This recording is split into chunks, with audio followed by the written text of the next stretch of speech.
year is 1997. At the Cannes Film Festival, legendary filmmaker Abbas Kiarostami is awarded the top prize at the festival, the Palme d'Or, for his movie Taste of Cherry. However, this isn't your average movie. Let's compare last year's Palme d'Or winner, Parasite, to Taste of Cherry. Parasite is a movie with an ensemble of characters, lots of interesting production design, complex writing with many twists and turns, and lots of beautiful camera movement.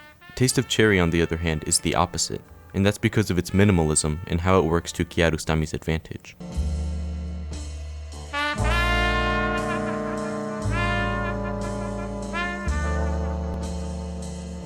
Taste of Cherry follows Mr. Badi, who drives around town searching for someone to help bury him after he commits suicide. In return, the person who would bury him will receive a large sum of money. He encounters 3 people throughout the film.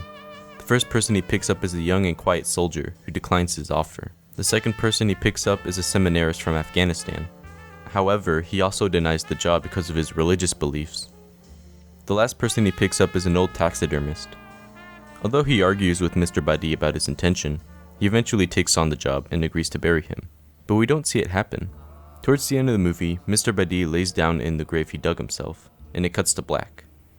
The movie does not reveal if he survives his attempt or if he doesn't. Instead, the movie officially ends by showing production footage of the making of the movie. As you can see, it's a pretty simple premise, and it's minimal with its presentation. Not a lot of crazy and insane camera movements are going on. The camera is stationary, relying on pans mostly to show the beauty of the landscape. Although Mr. Badi drives to different locations, a majority of the film takes place in his car, adding to the overall simplicity. Not to mention that instead of using quick cuts to fasten the pace of the movie, Kiarostami used long takes of our characters just talking. The lack of score also makes the moments of our characters thinking or reflecting upon themselves all the more impactful. If Kiarostami were to add some sort of score or theme over the shots of the sunset or the landscapes or our characters, it would more than likely take us out of the experience.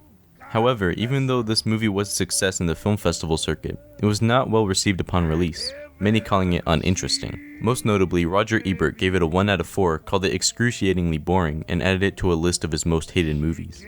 And as much as I love this film, I can kinda see where he's coming from. It's very slow paced and it doesn't have much quote-unquote action. It isn't for everyone, but I would still highly recommend it.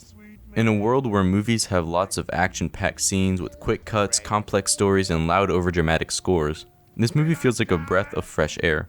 It's patient, it's simple, and with its minimalism, there's still a lot to learn from this movie. And I think that's why it works.